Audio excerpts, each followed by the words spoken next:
Pickaxe.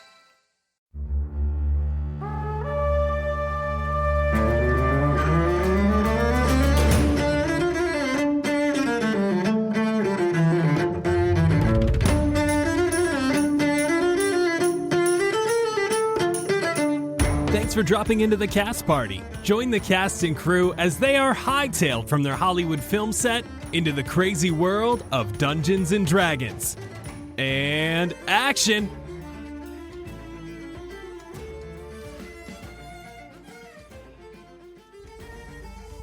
It's one of those trends where you can just be like blank blank type beat and it usually comes up with something.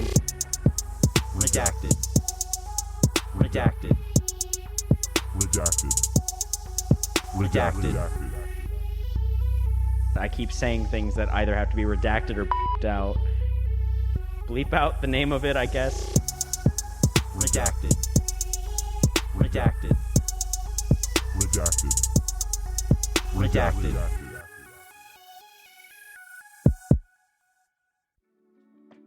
Hello, everyone, and welcome to Cast Party. My name is Colin McManus, and I will be your director for today.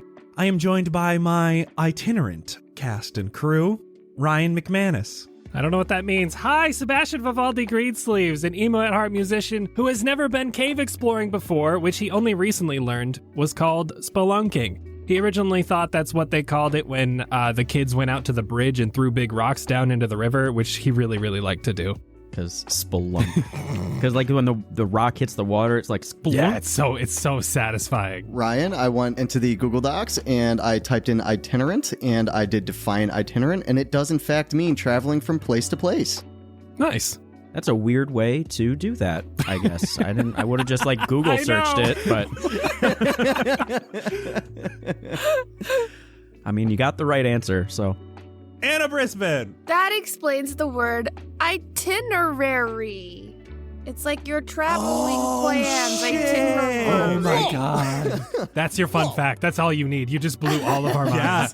Yeah. Blueberry all of your minds. Okay. Oh, wow. I'm playing Blueberry Sky. So Blueberry had it's 9 a.m. right now. I'm going to be talking like a child. Who had never seen any fantasy or sci-fi film, let alone read any of the books before being cast in Through Realms of Myria, and then she was told to watch Fellowship of the Ring as homework, and she begrudgingly did, and then became quickly obsessed and watched all the movies, and then The Hobbit, and then found out their extended cuts, and then watched those, and then she tried to start reading The Hobbit, but couldn't finish chapter 1. Oof. I so beyond relate to that. I was going to say, that's just me. Does she not like to read? She is not a reader. I want to watch all the fantasy. I just don't want words. Wow. Do you watch with subtitles on? Yes, but that's begrudgingly. Those are different words. You are reading the words that are in the book, but just as they're said. No. There are way more extra words in the book. True. Yeah, but when you watch with subtitles on, you got to look down, up, and then you're missing like half the movie.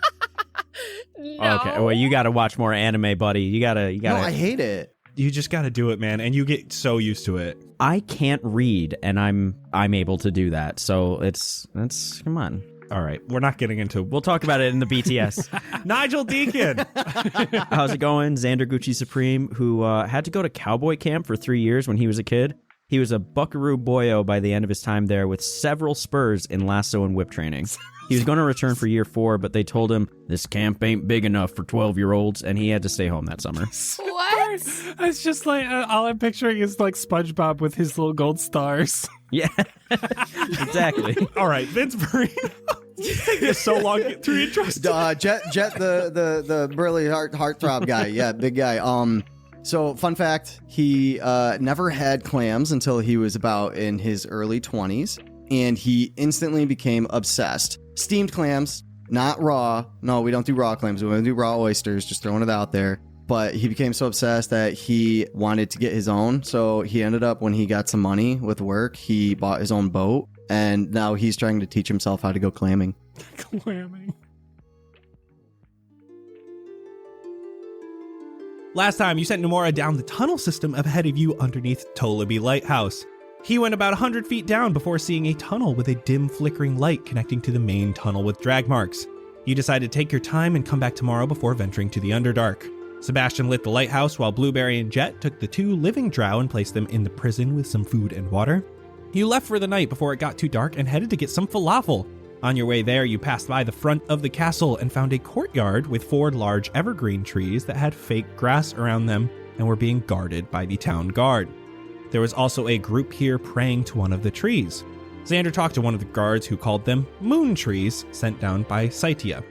You headed to get some falafel at Insomnia Falafel, saw a breakup happen while waiting for your food, and then headed back to the courtyard.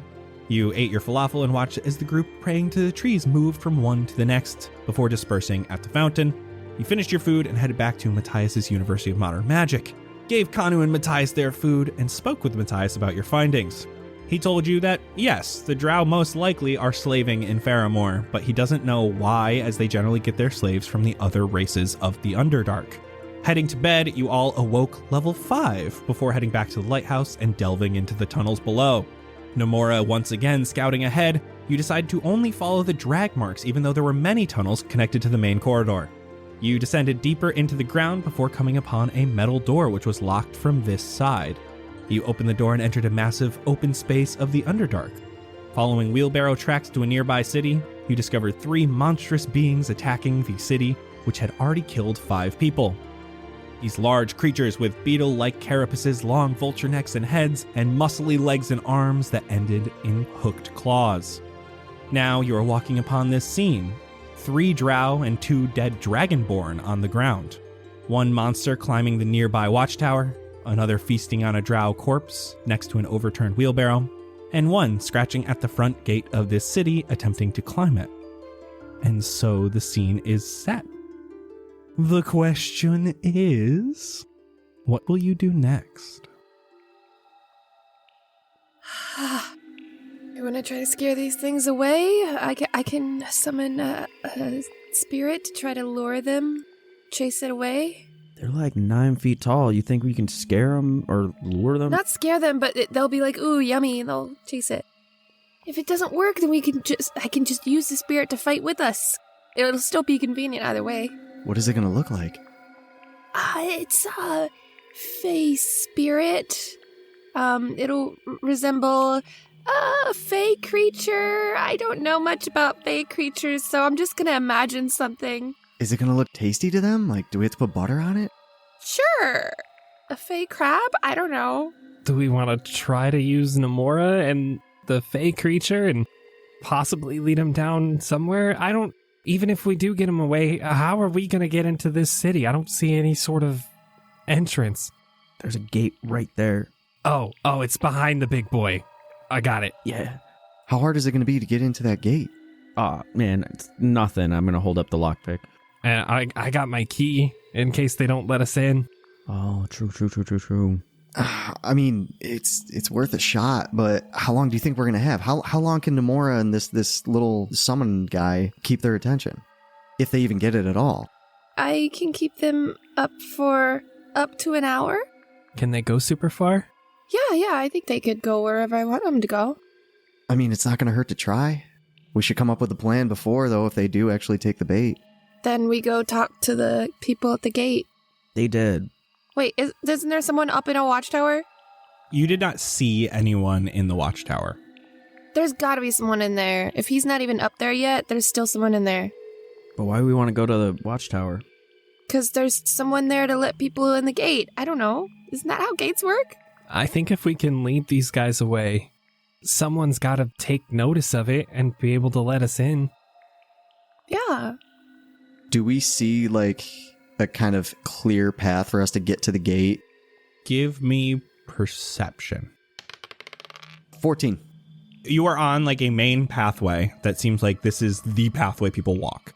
The pathway goes to the gate as well as to the watchtower. For the gate that we see, is there any way that we can walk through that's somewhat covered so that we can hide if these things do lose if Nomura and the Fey creature lose their attention and they start walking back, we can just hide real quick? There's nothing specifically in like the gate area. It is a pretty flat wall other than that is angled outward to stop these things obviously from climbing in. Near the gate, there are a bunch of these wheelbarrows that they have been using. That is something you could hide behind. There are a couple of these smaller trees. We could go along the eastern side, scour into the mix of the trees, and then shoo them west, right? Because that's away from the watchtower. We could try. Mm-hmm. And then we can, if we're scoured in the little bit of trees, once they're at least out of sight, it's an easier trip for us to run to the gate, too. Do the wheelbarrows look mobile? Give me investigation. 15. So one of these things is currently eating a drow that is next to an overturned wheelbarrow. Right next to this wheelbarrow is a dragonborn body, which is also dead. It looks like they have been moving people with these wheelbarrows. They are just sat next to this city. This is just like where they keep them. So they're not tied down or anything. Okay. So what do you guys think about we try to get their attention, bring them off to you wanted to bring them to the west, Sebastian? I think so. All right, let's bring them off to the west, and then I'll bring the wheelbarrow over towards the gate, and then we can hide behind that while we're trying to open it with your lockpicks, Xander. Okay. In case they decide to turn around, they won't see us automatically. That works for me. Worth a shot. Okay. We all in? Let's do it. All right. Okay. I'm gonna druid craft a little pink hibiscus sort of flower into my hand and whisper some sort of Sylvan, or I guess I don't know Sylvan, but like elvish stuff that I don't understand to it. And it's going to grow into this fairy-looking creature, but like small. Like a large fairy, but a small creature. I'll let it have wings, but it's not going to fly. And I'm choosing the mirthful mood. What's that? I'm supposed to choose a mood when I summon it. So I'm summoning a fey spirit. I'm choosing mirthful. So it's this happy-looking fairy girl. And I'm going to whisper to her, tell her to go lure those creatures away by looking really tasty. And if it goes really wrong, you can't get them to leave, then you can attack. Hopefully she runs off and does that. Is Namora going to be joining, or? I'll have Namora do basically the same thing. Whichever one. I think I'll tell Namora to go for the one in the watchtower and just like flick it in the back of the head to get its attention and then fly away towards the east. No, sorry, towards the west. Xander, roll me intimidation for whatever creature to see if you can basically make these things want to chase. Can I walk over to Namora and cast Prestidigitation on Namora to smell like a steamed lobster with butter? Okay. I'm just trying to get him advantage, man. Okay, I will allow that intimidation with advantage for that. Oh my god. Do you want me to roll with Namora's stats or my stats? I think Namora's stats. Okay. Thank you for the advantage. The Fey Spirit is going to use its bonus action to Fey Step, which is teleporting 30 feet to an unoccupied space, and then use its mirthful mood. So it's gonna get within like 30 feet of one closest to us on the ground. And then if she's within 10 feet, she can force it to make a wisdom saving throw. Oh. And if it fails, then it's charmed by her and me for 1 minute.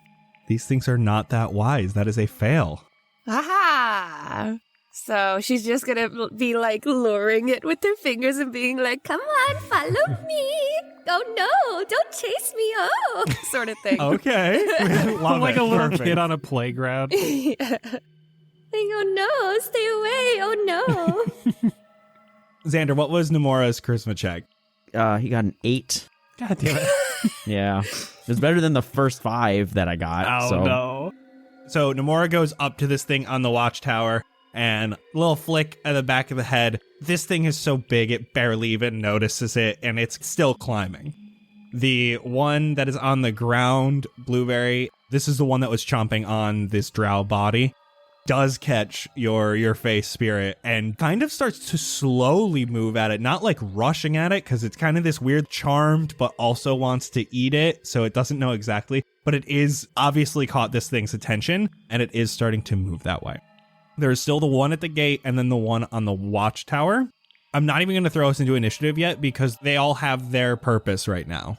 The Fey spirit would try to pick up the other one as well by like passing up and around it in a circle and then going west if it can pick up both of them, hoping that like the one following it will kind of help pick up its attention and stuff. I like that. I will allow the one following it to give the Fey spirit advantage on a charisma check to try to get the other one to follow. Mm-hmm. That's a 21. This Fey spirit is easily able to grab this other monstrosity. It is no longer clawing at the door. It was like trying to climb and get footholds and everything like that. It pops down looking at its friend, and they are both starting to move towards the west, though there is still the one on the watchtower. I'm going to step up right behind the tree to the west, so I'm within 30 feet of the one on the watchtower, and I would like to cast Suggestion to the bug on the watchtower. Does that work on creatures? It influence a creature you can see within range that can hear and understand you. Oh, can it understand me? What if Nomura just made it fall? Just pull up one finger at a time. Yeah, exactly. Well, I mean, it's got these giant fucking claws, so what? Yeah. Maybe that's like Eldritch Blast or some shit. I don't know if these things would be able to understand me. All right, before he does that, I'm going to tell Nomura to sit on its face. Excuse me? Not like in a weird way, just like it's a big thing. It has a face. Nomura's small, just sit on it. Like, Is there not a weird way to sit on someone's face? yeah. When it's a small little creature and it just goes and sits on you. Like, have you ever been asleep and your cat just like walks over and like lays down on your face? Yeah. Cat hat? Yeah. No, a cat has not sat on my face, thank you. Your cats don't like you that much. Sorry, bro. It's not like, ooh, eat my ass, I'm gonna sit on your face. It's just like gonna sit down like on its head. Oh, okay. When you have a bird, when it's like lands on a thing, do you always say that it's standing on the perch? It's like, no, look, he's sitting up on the branch. That's a dirty 20 to hit Nomura. Oof. That is 10 piercing damage. How can it hit? It has its hands in the wall. How can it hit its own face? So it only needs one hand to climb because it's got 4 appendages. But like, can it reach its own face? That doesn't make sense. Yeah. That doesn't make any sense. That thing is a giant fucking monster. It's just... Nomura takes 10 piercing damage. Well, all right. Don't make fucking sense. It's just fucking piece of shit. It's just fucking... Is Nomura still up? I have no idea. What is his health? Oh, no, he's definitely not. So Nomura goes poof as this thing smacks it. Gonna do something. No, wait, maybe not. I don't know. This thing would look down now that he's attacked Nomura and it sees you all. Son of a bitch. I don't look around when I smack away a bug. I'm not just like, what? Who else is here coming to attack me when I smack away a bug? Nomura is a little bit more than a bug. This Not is to like that thing. It's a giant monster. What are you talking about? This is like a bat flying into your face and trying to stand on your head. Yeah, okay, I don't look around. I'm like, oh no, all these bats that are on the ground. It would look up. Come on, man. I'm sorry. So we're going to roll initiative. I should have done my thing. You can see that the other 2 monstrosities have moved 100 plus feet away. And for reference, the Fae's speed is 40 feet, so she's going to be using that to try to keep away from them. That is actually really good to know. They literally cannot keep up with the Fae. Yes. 22. 21. Now I reach the fucking nat 20. This is stupid bullshit. Can't do it when I smell like buttery lobster, but I got it right now. 6. 4. Opposite ends of the spectrum here. Xander, you're first. I want to move just like a little bit up to the northeast, and then I'm going to shoot an Eldritch Blast at the claw that's still in the wall, just whichever one I can hit. It's got 1 in the wall because the other one just finished smacking Nomura. If you're attacking the claw specifically, I'm going to add 2 to its AC. Cool. Go ahead, give me attack roll. Dirty 20. Dirty 20 hits. Fuck yeah. Yes. All right, so that is max damage with 14. This thing starts falling backwards. It's still got its feet in, but it is currently not able to hold on. It looks like this thing is not doing great. It is still your turn. What other bonus actions do I have? I don't even know. Well, you still have part of your action now that you're level 5. Excuse me? You can do 2 Eldritch Blasts every time you Eldritch Blast now, remember? Oh, shit. I totally forgot about that. Well, I roll again for another attack, right?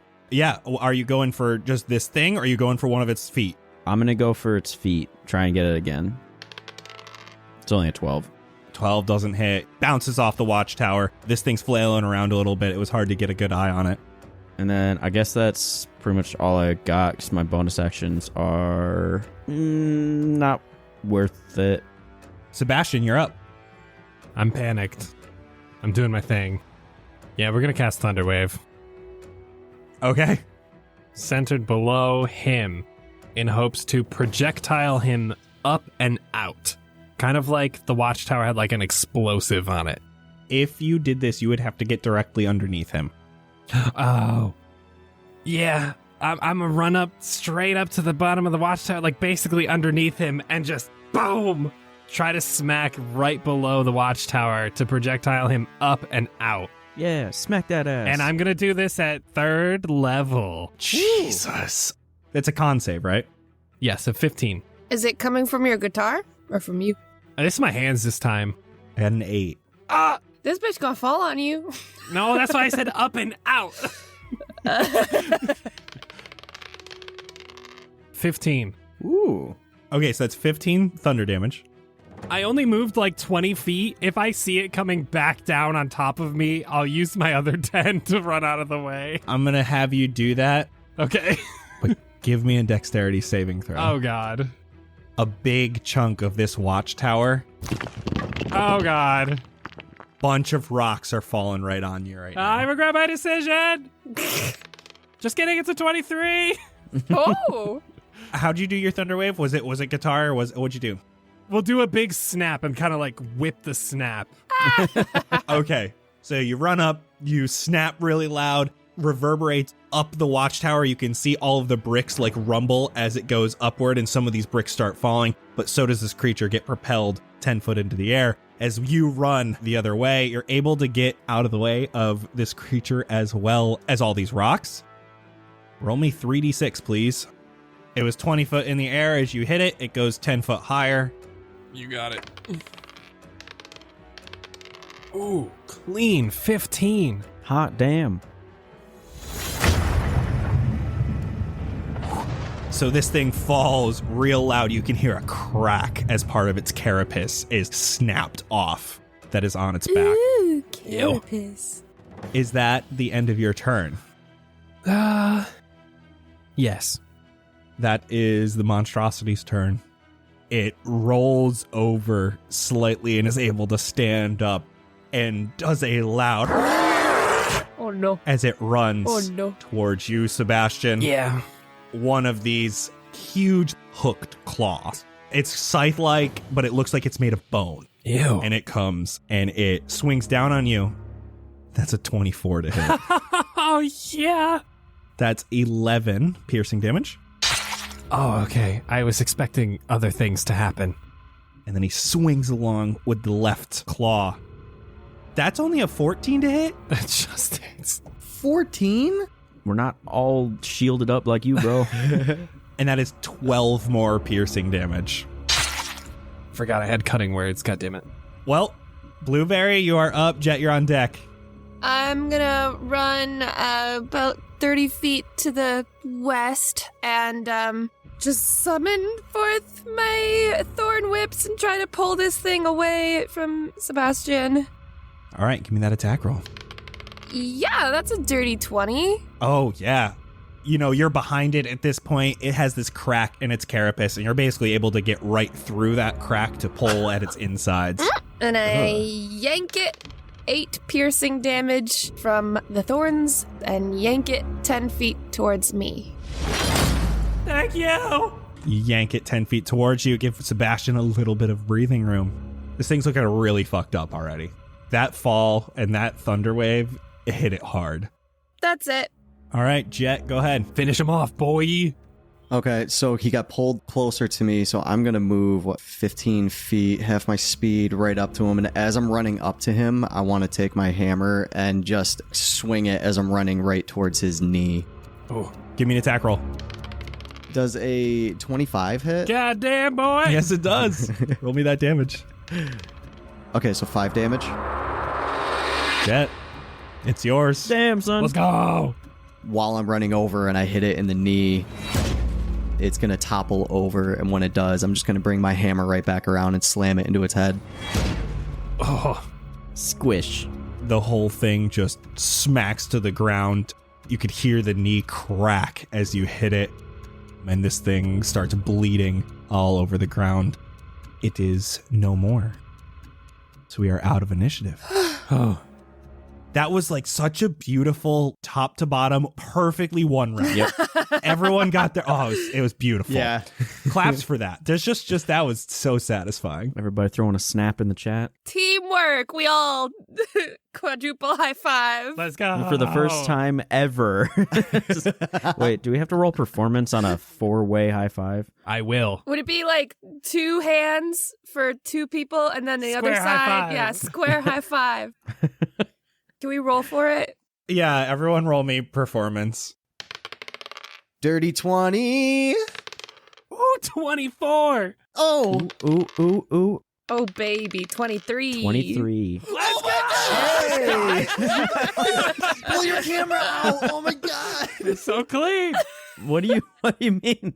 Take the camera out, throw it in the air, and set the timer, and have it pointing down so we're all bam. We make a star. A star? Square. Wait, square. Sorry. I'm sorry. I'm excited. I will inspire you for this. I feel like with the 23, we could do whatever, or like everyone. I mean, you could just do that with everyone beating a 20. Glad that's what we used it on. You know what? I could just like set it up with the timer super quick on that tree so that it catches us all like in the air doing the jump. It's like that classic like sitcom ending where everyone's like jumping together. You set up the camera. You guys do your beautiful high five. Beautiful photo, by the way. High 20?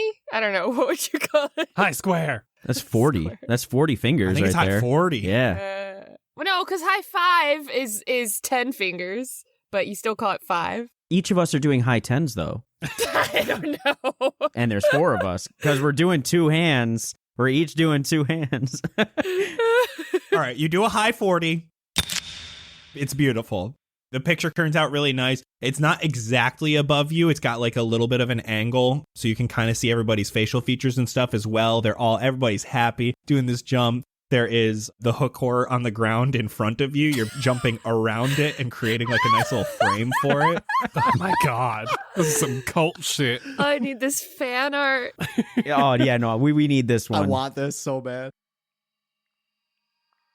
Xander, when you pop open that camera, though, you can see that the blood from the hook horror has started soaking into the cracks in the ground. And it says Nomura. Oh. There it is. I want to look off into the distance to the west, see if I can get any visual on the others. Yeah, you would be able to. This literally was only 6 seconds. So they have not gone super far. This area, it does have residual light from the city, so it's not complete darkness. They're getting just off into the area where you cannot even see them, but they are both still following your Fae creature. So as the dust settles from your fight and the monstrosities running away, it is momentarily silent. There's just that little reverberation from the high 40. The large black gate to the city ahead of you remains closed. I'm going to whisper yell up to the tower. Anyone up there? Hey! You can see the main door to the watchtower that is just up this small flight of stairs that Sebastian has now littered with little chunks of rock. A drow man, only about 5 foot tall, begins stepping down the few steps to the ground and comes towards you. Behind him, a drow woman comes running out of the watchtower and passes him. as she runs to one of the nearby drow bodies on the ground just outside the main gate. You can barely hear her weeping over her dark chainmail clanking with every step. I'll run with her. Blueberry starts running after her towards this body at the main gate. The man continues towards you and says, "Many thanks." Sorry about your watchtower. He gives it a good look up and down. Kept me safe enough. I appreciate the assistance. Can I ask what your business is here? We're kind of just looking for some information, honestly. What information are you looking for? It revolves around some big old creature that you guys have down here. Can we talk inside the city in case those things come back? You want passage into Gallowmere? If you wouldn't mind. It's a dope name. I can get you inside. To allow you to walk freely amongst the city, we will have to talk to Delzok Ilsthir. That's a dope name. He is the one who keeps the city safe. Yeah, we can talk with whoever you want.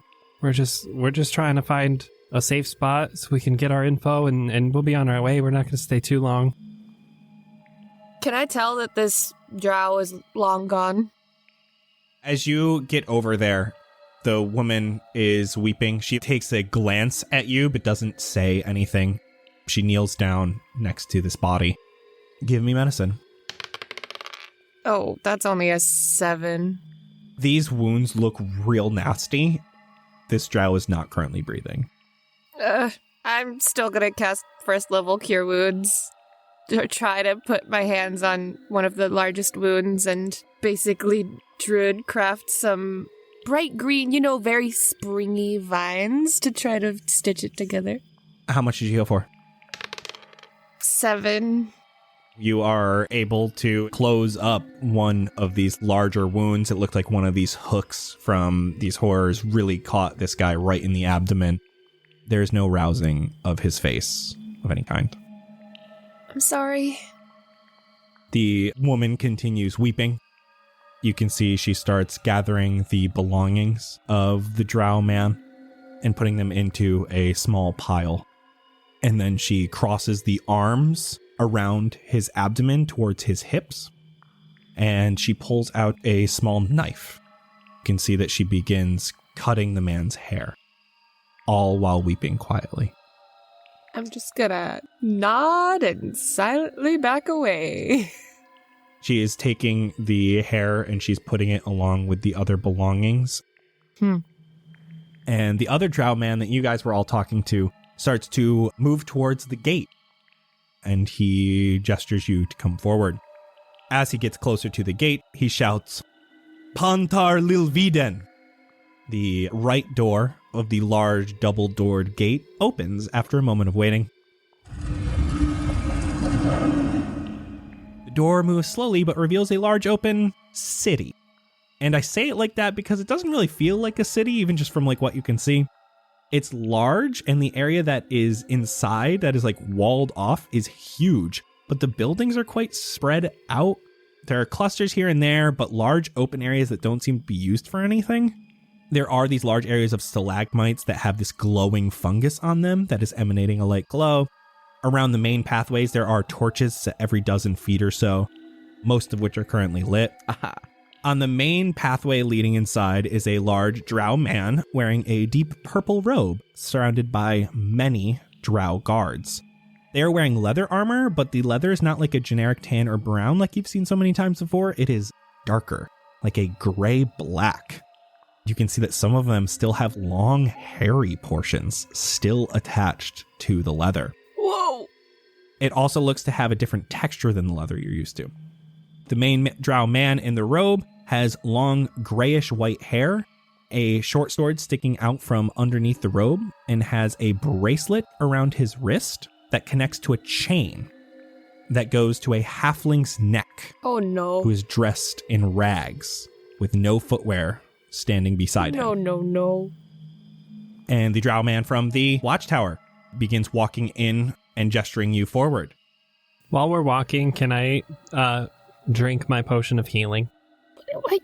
We have spells, you idiot. Okay. I don't want to use them. Those are expensive. More expensive than spells. Oh, fine. I'll cast Cure Wounds at 2nd level. Hey, what'd that say? 12. Thanks. You can see the drow man with the halfling next to him. Delmar Malagros, why are you bringing outsiders into Gallowmere? And the man you have been walking up with says, Delzok Ilsthir, I apologize. These outsiders chased off the Glyn. They requested access inside Gallowmere. The main guy goes, tourists, am I right? Hey, tourists, what's your business here? Hi. Yeah, we're just tourists. We're looking for this creature. It's kind of tentacly. It's called guys. Nathrix. We're looking for one of those. Big, 15 feet. It's like this floating. Well, actually, does it float or does it swim? I don't know. It doesn't have legs. It floats. Eyeballs. It's got a lot of eyeballs. Ever heard of it? Well, that is interesting. Going after a very dangerous creature. Yeah. You want to pray to it like those crazy Darrow? They are always dying to see it. And he looks around at his other guards, and all the guards go, ha. Nah, bro, we tryna get some of them eyes. Yeah. Oh. Can I cast message to Blueberry? Hi, Blueberry. Hi, what the fuck? I kind of say that out loud, quietly. Does that halfling look familiar to you? Does the halfling look familiar to me? Yes. What the fuck? I knew it. It's from the picture. Picture. From the lighthouse. Oh. Now that Sebastian has brought it up, you look at him, he looks very different just because he is now malnourished. He's skinnier, he's got these rags on, he's dirty. So you didn't actually notice it directly at first, but now that you're looking, it does look like the older halfling man from the lighthouse. Oh god, yeah, okay. The man says, Nathrix, huh? All right. So you want to kill it? Yeah. Kill, maim, whatever we need to do. He looks around at all his guards behind it, and he's nodding a little bit. All right. Yeah, you want to place bets or whatever? Well, no, I mean, we don't expect you to live. Well, I don't expect Well, then you to live. you'd win if you bet against us, right? Come on. So, let's get you to do that. I like that. You want to go and fight it. Finding it's going to be difficult, but the first thing you can do is probably follow the moonless channels. Okay. Uh-huh. As far as I know, it's deep into the Underdark, so the moonless channels is probably the best place for it. Can you go on record by saying what the fuck that is? Tourists. Rivers and stuff? Yeah, familiar. The Underdark has one main waterway. It splits off at times, and sometimes there's lakes, sometimes there's rivers, but it's all just the moonless channels. Well, I feel like you just saying if it's all the moonless channels and be yeah, just follow the moonless channels. That's some pretty vague shit. That's you drop us into the Amazon forest and you're Jeff, follow the trees. And it's okay. This shit's all trees, bro. I don't come from up where you guys are, Sun's really strong down here, so. And he looks around and all the guards go, ha. How many guards are here? 20. Oh, just kidding. So, can I tell that the guards don't like this guy? Give me insight, Blueberry. 16. The guards don't necessarily look like they hate this guy. They just look annoyed. You have only been here for a few minutes and this guy has tried these garbage jokes already. It seems like these guards have just had enough of it. Okay. Garbage? Oh, Nigel, you're better than that. No, I'm not. How close are they to him? There are guards all around. The closest ones are within 5-10 feet. Okay, all right. So I want to really focus in on this guy. I just want to try to tell if he's speaking the truth to us or not, because I'm worried about this Nathrix, and I want to cast Zone of Truth. Ooh. Okay. So read me Zone of Truth exactly. And are you putting yourself in the Zone of Truth? No, I'm standing far enough away where I want it with just that guy and a few of his guards behind him. You create a magical zone that guards against deception in a 15-foot radius sphere centered on a point of your choice within range. Until the spell ends, the creature that enters the spell area for the first time on a turn or starts its turn there must make a charisma saving throw. On a failed save, a creature can't speak a deliberate lie while in the radius. You know whether the creature succeeds or fails on its saving throw. An affected creature is aware of the spell and can thus avoid answering questions to which it would normally respond with a lie. Okay, he got a 15. Shit, it's 13. We'll say you got 4 guards in. You got 1 pass, 1 fail, 1 pass, 1 fail. So 2 of the guards failed, and they know that. And this guy knows you tried this and goes, I get it. You don't need to be so hostile, man. Listen, I'm not trying to be hostile. I'm worried. You know what we're going against. I do. Well, I know a little bit, I don't want to hear any more from you. Okay? He's pointing right at you, Jett. Mm-hmm. He takes a deep breath. We'll get you to this thing. You can follow the moonless channels. They branch off. But the whole point is that it's one waterway. It has one start and apparently has one end. But it all end up going to the same place, even though it branches off. Got you. So going way to the bottom, that's where the scary shit is. That's why we're so close to the surface. Word. Not that we aren't branching off down there, right? And he's like looking at his other people. The other guards go, ha. What the fuck? Is that a dick joke? What are you talking about? No, we're just expanding. Is that another dick joke? Hey, you trying to upstage me right now? I don't know, dog. You're kind of just at the base of the steps if you're trying to be on stage. No more. You don't get to try this. Not in my city. We're not trying to try anything. We just want to find this thing and peace out. This place hella dark. I can see, as you can see from my beautiful eyes, I can see shit just fine. But we're just trying to get in and out. We're not trying to disturb you people. Your ways of life. You're doing your thing. You do you. You try falafel? I just tried that for the first time. It's hella good. That might be something you want to add to your way of life. Listen, I never had that. Not big into new foods. I'm more of a bland guy, all right? My favorite color's gray. Here you can see just fine, and he looks around. With how many torches we got here, it's really not dark anymore. On a scale of light to dark, I'd say we're like just under dark. And he looks around, and you get a few of these guards going, ha. Why did you put dark at the top of the scale, bro? Like, wouldn't be under dark mean like it's the darkest dark? He looks for a moment and kind of looks into the abyss.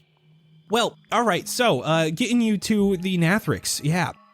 So, the Darrow probably have a better idea of where Nathrix will be because they worship the thing. So, if you go see them, just be out of Aklak by the end of the week. What now did you say? Bless you? Aklak. Okay. Well, just like, if you got like a map or something and you just point to like where we go, we'll take it from there. He looks around for a moment, and you can see the drow that walked up with you guys, the one who opened the gate. He walks up to the main guy with the halfling and whispers into his ear for a moment.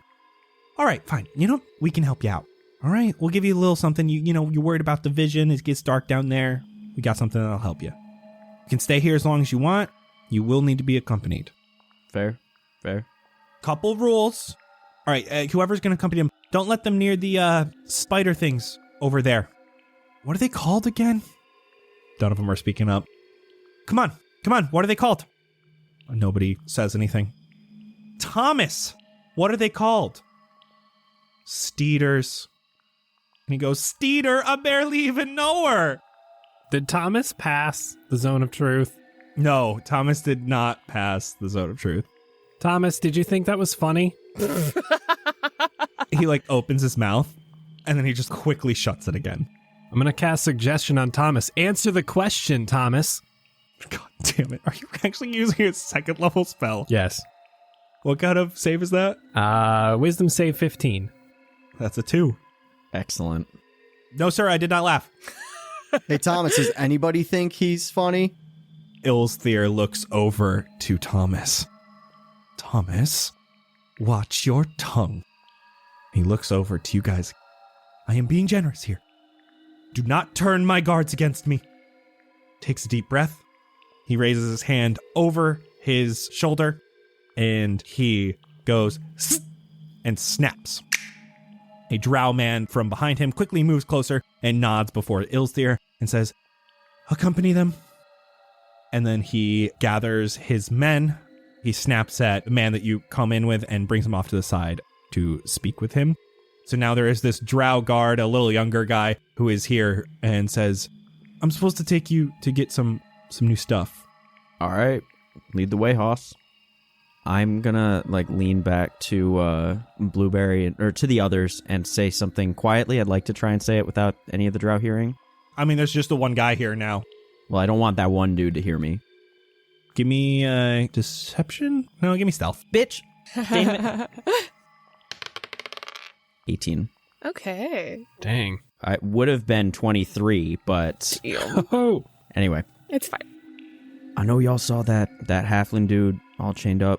It's not like a ton of our business, but if we make our way back through here, we can cause some havoc, get some people free. Let's just keep it cool for right now. The main drag of Gallowmere is dirt. It is a little bit lighter dirt than the grayish ground outside the walls. Again, there are these torches here lit so that those of you without dark vision can see. It almost looks like a nighttime city with streetlights to illuminate the area, along with a few campfires and torches inside some of these buildings. The area closest to the gate is mostly made up of tent-like semi-permanent structures. Getting closer to them, you can see that most of the men and women here are dressed in similar fashion to the guards you saw in the very front with Ilsthir. A concentrated area of these tents surrounds a large black building with no windows off to the west. It looks heavily guarded, and just outside of this building are what look to be stables that are much wider than normal stables. Inside are giant spiders, Ew. one of which currently has a saddle on it. Whoa! What? That's dope as fuck. Were those the steakers? Steeders. Steeders? Oh. Directly to your right is a walled off part of the city. This is a section of the city that has guards standing atop a wall, smaller than the outer wall, but still about 10 to 15 foot tall. They all seem to be watching over the other side of the wall. All of them have crossbows on their backs or in their hands. Straight ahead is an area where there are some permanent buildings which have more drow around the outside of them. And finally, just to the side of this area is another walled-in portion of the city. This one with a large open gate which leads to an open courtyard where a castle sits. Yeah, this is Gallowmere. And he keeps walking towards the permanent fixtures. So you guys, been here before? Nope, first time. You like it here? It's, it's fine. Were you born here? No, this is a new place. Well, where are you from? I'm from Zakrathar. Oh, That's a dope cool, name. So what do you guys exactly do here? Oh, this is military encampment. Oh. Okay. Building up the armies, You ready to fight somebody, or is this just... Always ready. That's what Ilsthir says. Okay, but who though? Or who you trying to assault?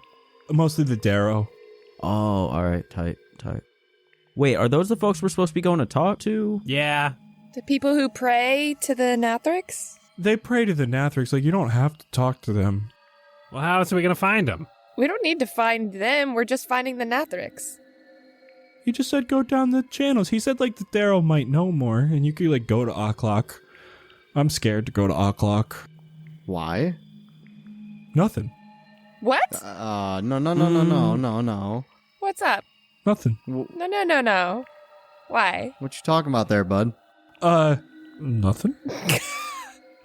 Why is there a castle in a military encampment? This is eventually going to be a city. Oh. All right, so anyway, why are you afraid of Aklak? Oh, I'm, scared to die. Oh, word. All right. What's gonna kill you there? The Darrow. Yeah, Jett, they just said that they're enemies or something, so, that makes sense. Yeah. Is this a kill on sight sort of deal, or... Oh, it's definitely not for them. Are they blind? Oh, you guys really are tourists. Yeah, they're all blind. Oh, that's why they worship the thing, because you're not allowed to look at it. Or maybe they all have looked at it, and that's why they're It blind. has so many eyes. Like, bro, they all have it has so many eyes, and their eyes don't work. It's just like you worship the thing that you can't have, you know? No, I mean, I don't know why they worship the thing. It's kind of like scary. It's the eyes. This whole time you're walking towards this area of semi-permanent structures, and he goes, "This is allotments." Uh-huh. Nice. Can I look over to Xander and whisper to him? Hey, Xander. So, keep an eye out. When we pass through here, we're gonna steal some stickers, free everybody, and cause mayhem, okay? We need to make mental notes of where everything is, because I can't let that guy stay here, man. Yeah. All right. Good call. I'm just going to start taking pictures of everything. Perfect. Mental notes, physical notes. Fuck yeah. Xander's always taking pictures. The allotment area is small. It's only 5 buildings. They're all made of dark metals and stone, with these large pillars supporting their heavily weighted roofs. One long building looks to be housing for the merchants and those who are not part of the military organization. 3 of the other buildings are almost exactly the same size and shape. Square buildings, 1 story, single door on the front with a simple sign.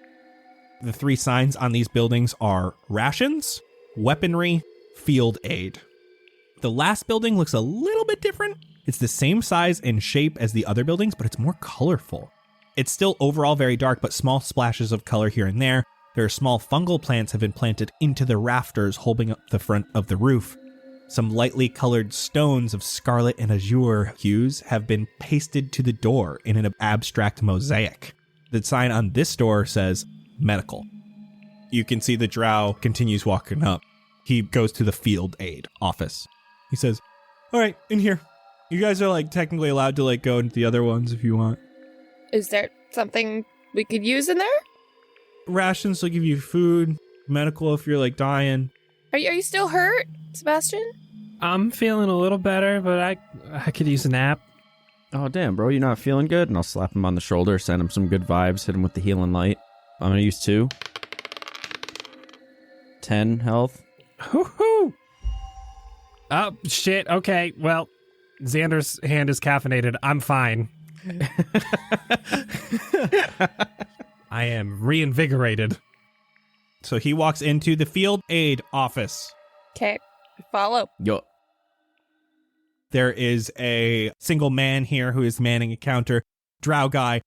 As you all walk in, you can see he was kind of slouching, tired. And then you all walk in. He quickly stands up straight and looks very important. "Yes, sir. What can I do?"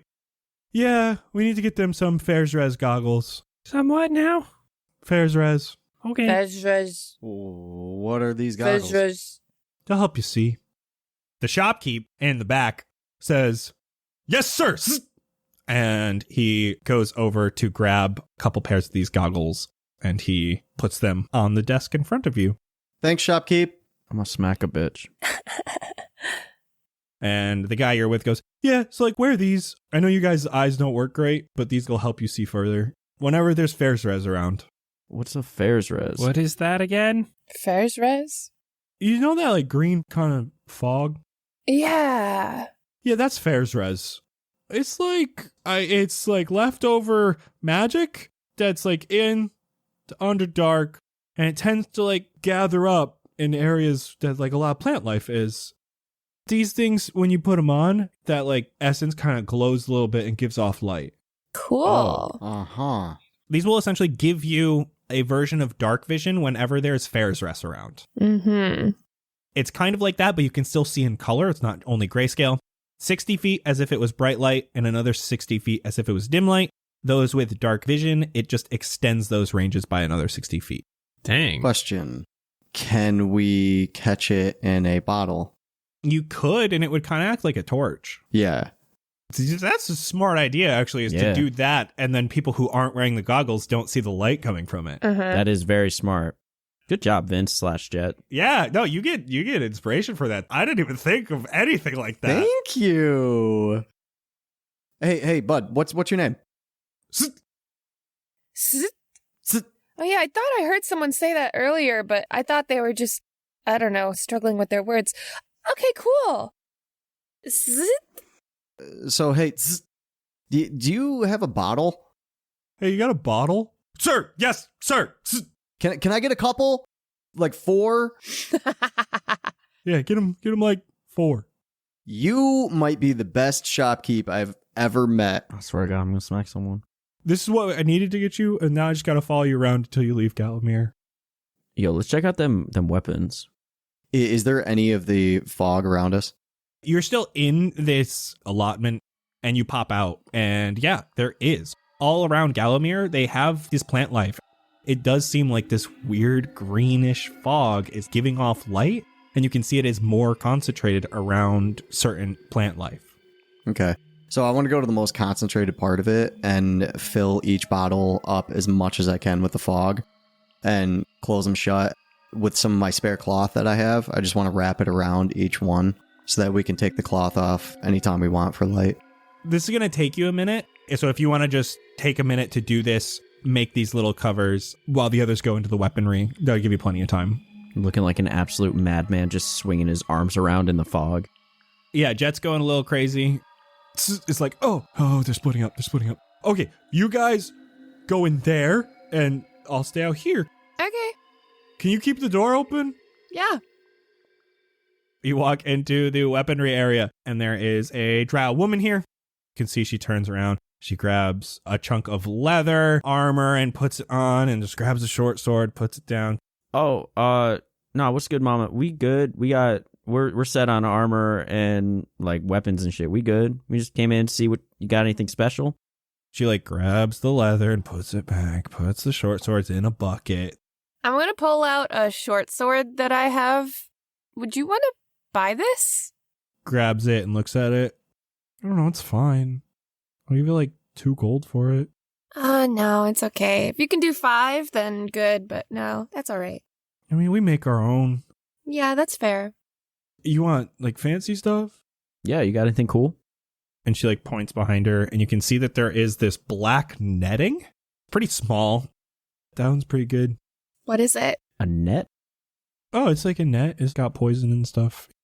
It almost looks like the net has thorns on it. Am I back in yet, or am I still filling bottles? Yeah, we'll say you can pop back in. How much is the net? 45. Can it be used over and over again? Yeah, I mean, unless someone breaks it. Is it big enough to cover an Athrix? No. Well, Uh-huh. Oh, okay. You know, you've convinced me. I'm sold. This is the neurotoxic net. 45, you said? 45 gold. That is going to be very useful. Oh yeah, and this. You can see that there is a tunic that looks like it is made of these very thin woven white strands. And this And is... what is that? did the stickers make that? Steeders? The big spider things? Oh yeah, I knew it. but it's like fancy spider silk. Interesting. Oh, does it have special benefits? Oh yeah. I don't know how they did it, but like you can go invisible. Oh, jeez. Whoa, that's pretty tight. It is essentially normal leather armor that has an enchantment that allows you to cast invisibility once per day. Oh my god. That's probably really expensive. Yeah, 500. Nope. That could be really useful, though. Yeah. All right, you got 500 gold? I'll chip in. I'll throw what I got. I'll pay half right now. I don't even have half. You want that blue? I'll give you half right now. I can also help. I don't need it, but damn, yeah, that could be useful. How much gold you got, Jett? You not spending or you not telling us? Don't worry about it. No, I don't. I'm gonna save. Xander? I can't afford that. That's outside of my range. Jett finishes packing up his net, opens the door. You guys good? How is that spelled? SSZZT.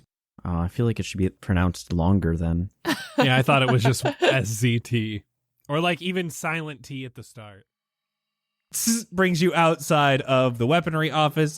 You have a new net. And goggles. And jars of fog. Have you distributed the bottles so we each have one now? Yes. Yeah. Okay. Let's go back to wherever we're going. Oh, channels. You guys are going to the channels? Yeah. Oh, God. I got to take you all the way there. All right. You guys good then? You got anything else? Can we visit the stickers? Oh, yeah. You want to go see the Steeders? Yeah. Sure. Yeah. Okay. So like, you just can't touch them. Okay. Yeah, let's go see them. Do they bite?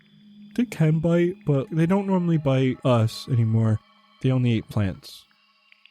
So you start moving closer to this large building. It's completely blocked off from the outside. No windows at all. The building is in the shape of the letter V, and where the two sections of the building meet, there's an entryway that is blocked and has huge gates in the front that are currently closed. Off to the side is this little stables area where you saw the spiders earlier, and you can see a bunch of them are in these stables. Many of them are currently chewing on some blue leafy plants. It's like a whole stable of blueberries. Giant spiders that only eat veggies. What? Are you calling Blueberry a spider? She's been a spider. Oh. How do y'all grow plants down here? Okay, so you know like the goggles you're wearing? Yeah. You know how the fair stress, that actually like helps the plants grow, which is why it like gathers around plants. Oh, all right. What does sun do to you? I get like itchy, and then I can't focus, and then my eyes hurt real bad. Okay, Oh. so but it doesn't like burn you. I only been in sun once. So it's like closer to hives than like poison ivy. So yeah, these are Steeders. We breed them in there, and he points to the V-shaped building. The good ones come out here. What are their names? This one here is Relish, and this one here is Ketchup, Oh. and then this one over here is Mayonnaise. This one over here is Tzatziki. This one over here is Worcestershire. And then that one over there is Chipotle Ranch. When one of them dies, do you just like recycle that name? It's like, because there's only so many condiments, bro. In Gallowmere, we do like the condiment thing, but in Zakrathar, they do colors. Yeah, but like when one of these dies, Chipotle Ranch dies, and then the new baby that was born that day becomes Chipotle Ranch. No, that would probably be like Chipotle aioli. Keep it like kind of consistent. Oh, damn. Love me a good aioli. What are we doing? What's, I'm sorry. Are we supposed to be going on a quest? What's happening? Can I see from here how the spiders are like held inside? They are kind of not. They aren't really chained up. They're like in their own little stalls and eating food. So it looks like these would be able to climb out if they wanted to. And the doors don't look like they got latches or locks on them. The stables doesn't even really have doors. It has a little bit of a fence to keep people out of their area, but it's more just areas for the spiders to go. Cool. This is so cute. I just wanted to see that. Okay, we can go. Okay. So we're going to go to docks, all right? The docks that lead to Aklak? Oh, well, you're going to pass Aklak. Oh, you're making a dock lock joke. Got it. Yeah, that's all. Well, because of where the docks are, you go to the docks, and then you have to go through a lock, and then you get to Aklak. The dock locks of Aklak. Man, I wish Ilsdeer had better jokes like that. Got him. So, leading away from the city, you start heading to an area that is much darker than Gallowmere itself. This quickly becomes no longer even dim light in this area, but you are on like a fairly well-traveled path. But then when you put on your Fairstress goggles, you can see decently far away. There's no torches or anything placed here. Why don't you all give me investigation checks while you're on this path? Investigation. Can I just take whatever I threw my dice out? I grabbed it from my thing, and then it threw across the room, and it landed on my phone, and it's a natural 20. Can I take that, or do you want me to actually? Cool. 9. 18. And it has to be investigation, not perception. If you would like to do a perception check, I will allow you to do so. You'll just get different information. Okay, yeah, I'll take a 16 perception. Okay, let's start with Sebastian and was it Xander who got an 18? So Sebastian and Xander, Sebastian especially, you got these new glasses and you are seeing far and you're like hype because you haven't seen this much in a very long time. So you're looking at every little thing. There are a lot of spider tracks and many footprints on the ground here going both directions. As you're walking around, you can see a few cart tracks. There's blood here and there that is on the ground. It looks like people who have been traveling this way have been bleeding in some cases. There are some nearby moist and wet rocks. You can see that there is a small lizard hiding underneath one of these. And as you guys are walking, you can see a bunch of skittering away. Blueberry, with your perception check, you can see that a decent portion, 70 feet away from this path in a different direction, you can see a dead dragonborn corpse.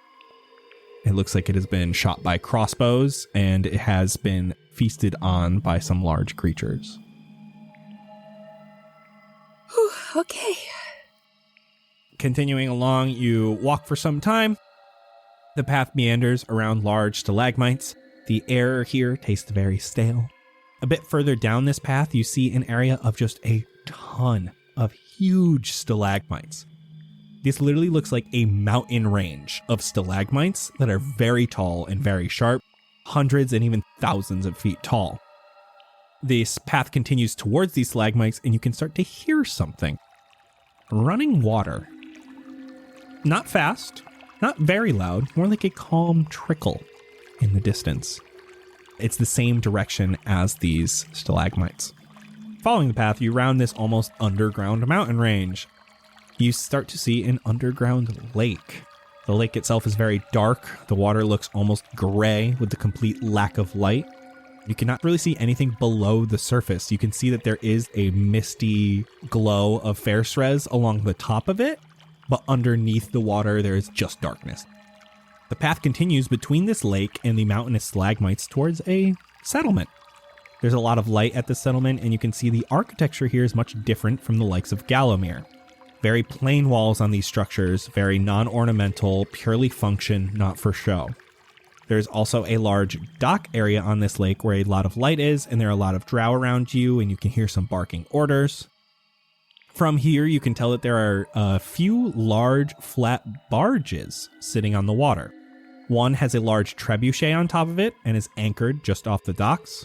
The others are right up connected to the docks. One is even being hoisted out of the docks by a large crane, and there seems to be most activity around this barge. And there are other buildings in the distance about a few hundred feet further, and is like, okay, you just want the boat and to get going?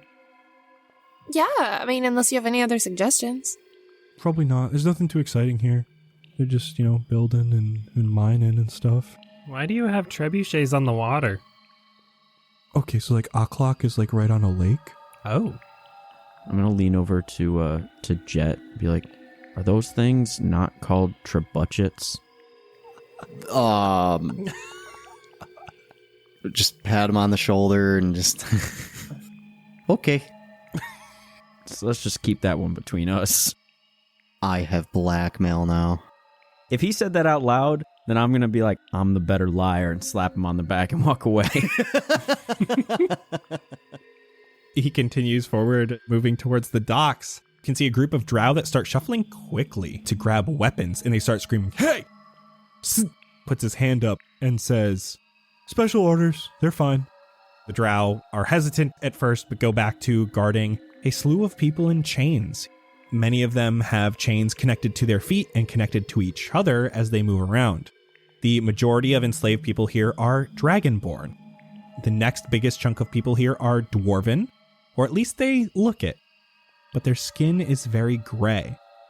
They are mostly bald, and many of them have tattoos along their forearms and on their necks. These are very geometric tattoos. They seem to be more like symbols or words on their bodies rather than artwork. There's also one man who is standing out as an enslaved person here. A halfling man is currently stood up on a crate with a large sheet of paper in his hand. The others come to him for direction as they are continuing to build upon one of these large barges that is hoisted out of the lake. Hey, yo, Scissor, what's going on here? Oh, we're building barges. No, like the folks with the chains. Oh, the slaves? Yeah. They're doing the work. Where y'all get your labor force? Oh, I mean, I wasn't part of the group that was sent up to the surface, so I don't know exactly. You guys just go to the surface and steal people all the time? Is this normal for you? No, it's actually kind of new. We weren't sent a lot of people into Gallowmere, and then Aklak has been kind of hard to take. But once we take over Aklak, we'll have plenty of slaves. All right. No further questions, Jett. No further questions. We'll discuss this later. It's fine. It's fine. We can talk about it more later on. It's fine. If you do have questions, just let me know. I was top of my class, so. Proud of you, bro. I'll hit him for a dap. 17, yeah, man. He knows. All right. Yeah. Oh, I've heard about this one. I did it with the mitten hand. As he pulls away, he pulls off the mitten because I accidentally do remove curse.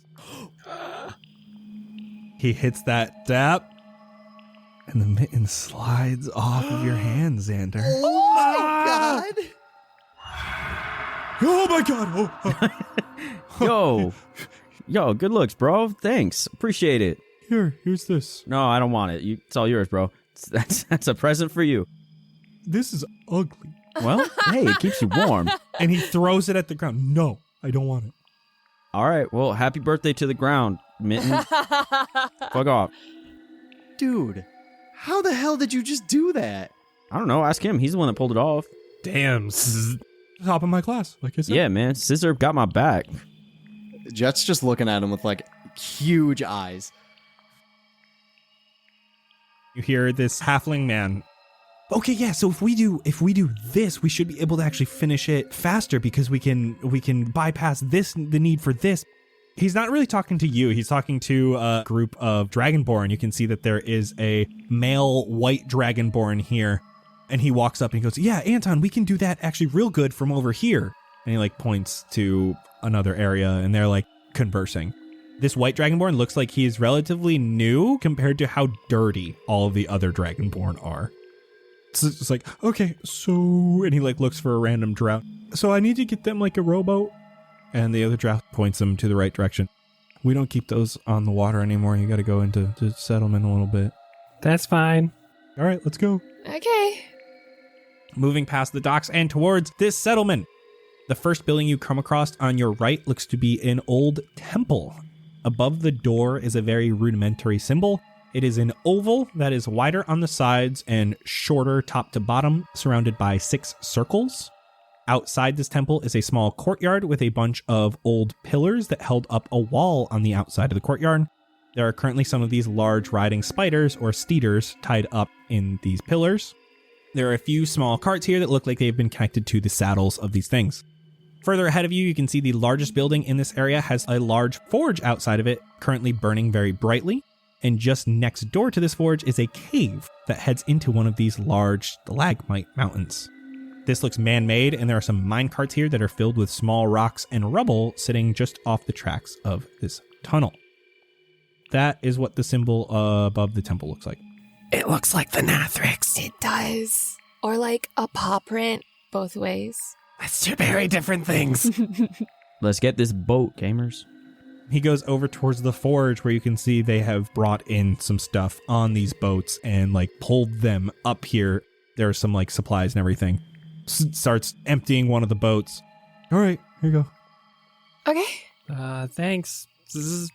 Hey, don't die, by the way. Thanks. You seemed cool. You too. Don't let Ilsthere. Ilsthere. Yeah, don't let him get you down, man. He's just a dickhead. I know, but he's Delzoc, so. I don't know what that means. Tourists. Thank you for your help. I'm gonna flick him a gold. Oh, your boy's gonna play cards tonight. I just had the realization of why they're called steeders. They're steeds, but they're spiders. Oh. Wow. Xander said that out loud while everyone's saying goodbye. You should call them speeders, because you go fast. Oh, hold on. This is one of Ilsthere's favorites. They can go pretty fast. They can really get a gallop going. Okay. All right, goodbye.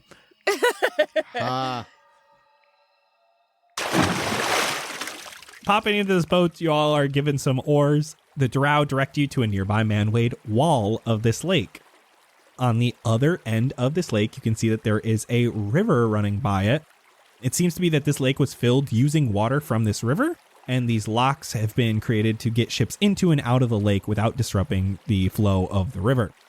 The drow lower the first wall, and a small rush of water from the lake propels you forward into this lock. The barrier behind you goes back up before the one in front of you is lowered. The river itself is not moving very fast at all. Very minor waves and movement as it meanders through the Underdark. Is there like stuff in the water? Can we see through the water? Give me perception. 25? It's hard to see into the darkness. You are very perceptive. You have your goggles on, plus your natural dark vision. So you can see like a bit into like this cloudy-ish, murky-ish water. There's definitely plant life. You can actually feel it hitting the bottom of the boat every once in a while. You can see there are interesting looking fish, but they don't seem to pay you much mind. They're just kind of doing their thing. There is a lot of movement. Is there anything you would want to do as your boat hits the river and you are out of earshot of the drow behind you? So we're just paying no mind to the Darrow, right? Are we just going right for it? Do we see any point in talking to him? I mean, if we talk to them, what? They're gonna tell us that the Nathrix is actually like the most holy, amazing, moral creature ever, and then we're gonna feel bad killing it, but we literally have to? Plus, I guess they could get pretty mad that we're killing their god. Yeah. We don't have to kill it. We also don't have to tell them that we're going to kill it. True. We're allowed to lie. We don't have to interact with them at all. Okay, but, all right. I think we still should, though, because they can probably tell us where this thing actually is. Because, like, it doesn't sound like the drow up there knew what they were talking about besides, like, oh, just follow the thing down. They're just, like, running off assumptions. Oh, yeah, and they said that Darrow would probably know more. Yeah, so I think we should talk to them, but I do think that we should lie to them and not tell them that we're going to attack it, you know? Okay, I don't like lying, so someone else do it. Y'all can stay in the boat, that's fine. I'll lie to them. If they're all blind, we can just play it off like we're one of them. They're not going to know any better. Why are they blind? Are they born blind? Did they blind themselves? Like, my assumption is if they're worshiping this creature that turns everyone blind, like I feel like they're doing it willingly. does it turn people blind? Did someone say that? It does something if you look in it in the eye. Sebastian made that up. Made that up. Sorry.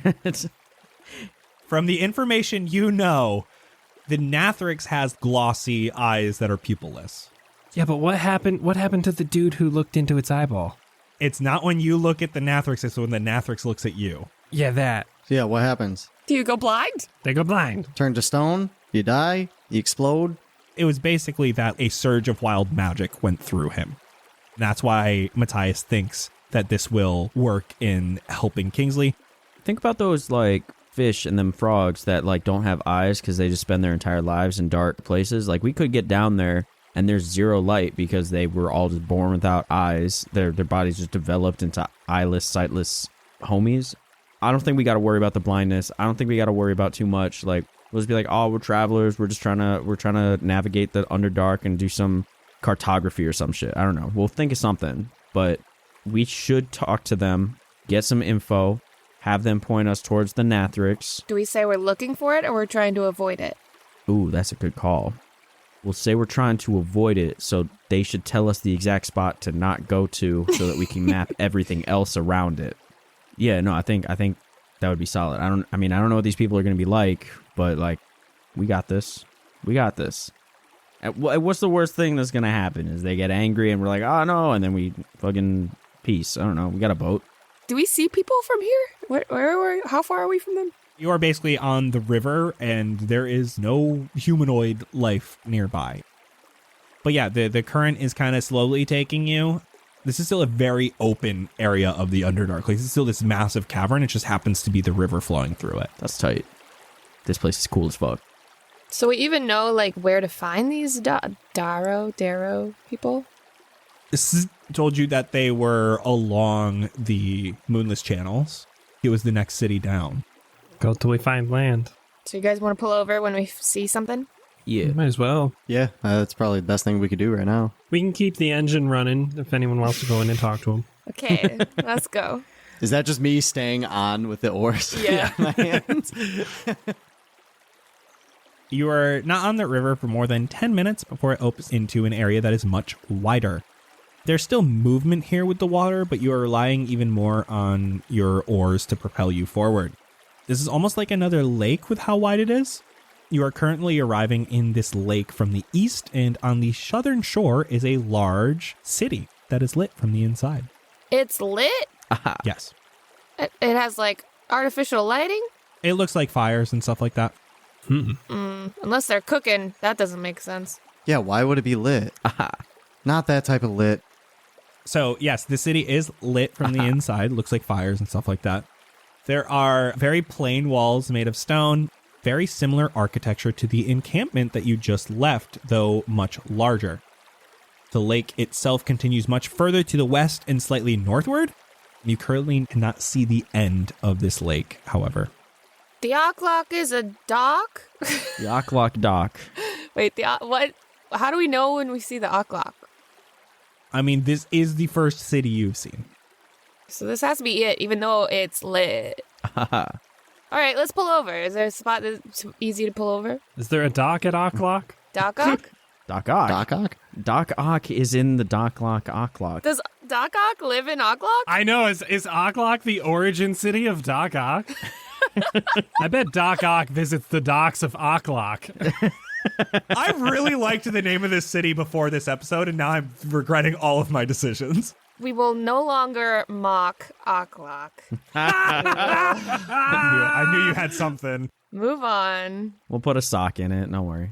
God, damn it. Come on, guys. We're on the clock. Fuck, stop. Okay, heading towards this city, you make progress, slowly but surely. The small boat takes a bit to get moving, and with the relatively slow current, you end up moving the boat with relative ease. You are about 100 feet from a small dock area. There are not any boats here, and this looks like super run down. This is a large city. It is hard to tell from what you can see, like in the darkness. It looks at least 2 to 3 times the size of Gallowmere. Docking yourself here, you can see that there is not even an entrance to the city in this area. Should we dock and lock here or what? Yeah, we don't want to split up and not be able to communicate. If one or two are going in, we might as well all go in. But if there's no entrance, how are we getting in? How far do we have to walk around? Is there a path that we see anywhere?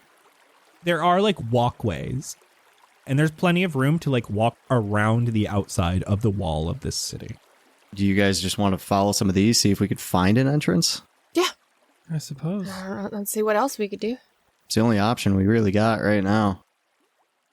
From inside the city, every once in a while you will hear a loud clicking sound, and they come in a couple different tones, and it sounds like a rock hitting something.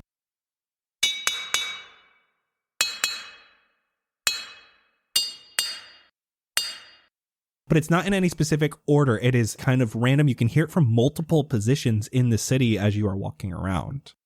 Let's walk to the rock. Yeah. Walk to the rock outside the docks of Aklak. You think they using those rocks for like echolocation or something? Maybe. Ooh. Why are they different pitched, though? Well, maybe it's a way of communication. Y'all can still talk when you're blind. You continue along this pathway.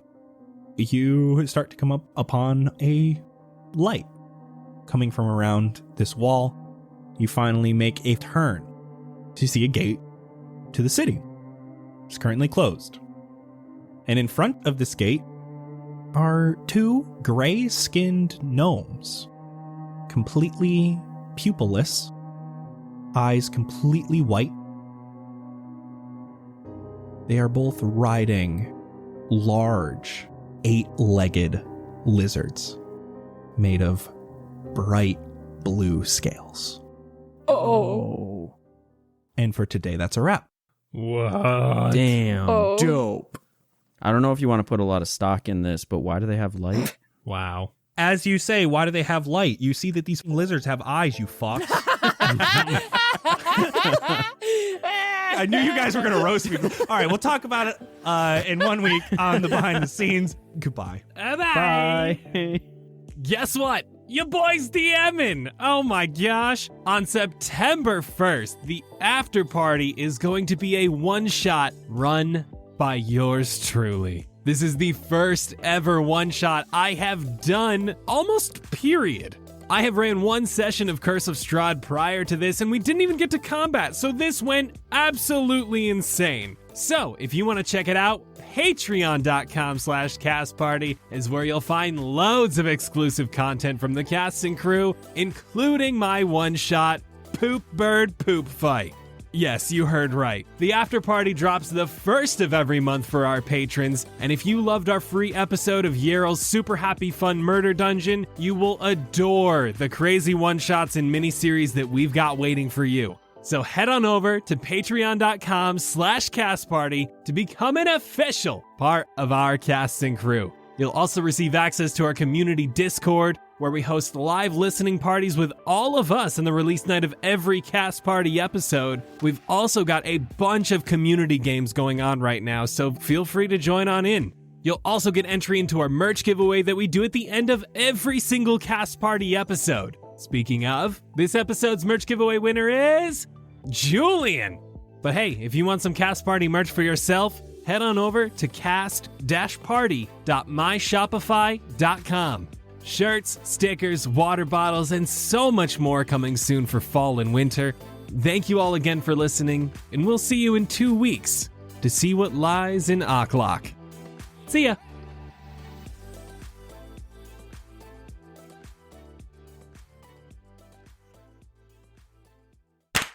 AC's off. We're set. Yo, I was cutting onions with a mandolin, and I took off like a big section of my thumb. Why, when you're using a mandolin, why are you holding it like this, like an idiot? You got to do the flat palm. I didn't mean to. I tried grabbing it better because it was stuck, and then I pushed it down, and then it like twisted, and then my finger went thunk. I was like, uh-oh. Does mandolin mean something else? Yeah, it's like this swishy thing. Yeah.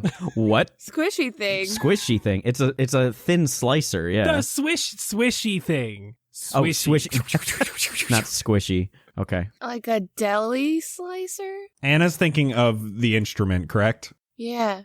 I also recently learned those are called a mandolin. All right, the one I posted is actually fancy and has like a guard for whatever you're slicing. Oh my god, I would love that. Normally it does not have that, but yeah, so you slide it and that blade right in the middle will slice your fingers off if you're not holding it like that. Oh! Yeah, so that's what I did to my little thummy thumb. Oh! Ouch. Don't like. And it was funny because I'm sitting here thinking, I'm not smart right now. I might chop my thumb off. And then I did, like 2 seconds later.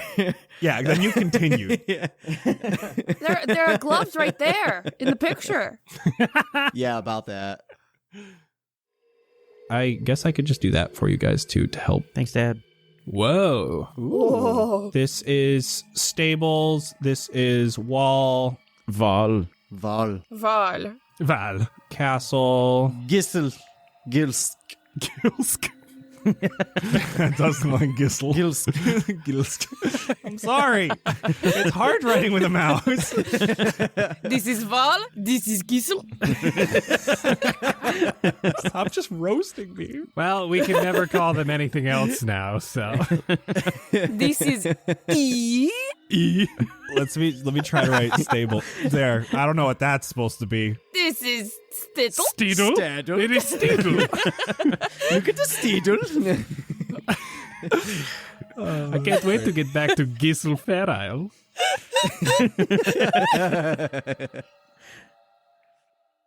When Blueberry, I put this in my notes, when Blueberry was describing her, I'm speaking Elvish into my flower in the hand and everything.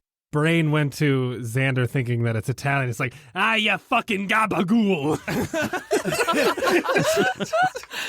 Gabagool. Got the gabagool. You get the fucking gabagool. And then The it fucking gabagool. you throw the fairy out. Okay, I got some new material for you. Eric 5, I have a question for you. What do you call a religious bird? Saint E Dove, am I right? Like Saint E Love, wink? That pun was flames, wouldn't you say, Jesky? Fire! Glad everyone is loving these puns. Except you, Sean de Jesus. You gotta be laughing at these, man. These are some quality jokes. Rosen, don't kill my vibe. Huh? Get it, Rosendo? Get it? Huh? Man, I'm at a war-torn height of comedy. Yeah, come on, man. These are coming straight off the dome. Wouldn't you say my comedy just ebab flows? Ooh, thank you. Really.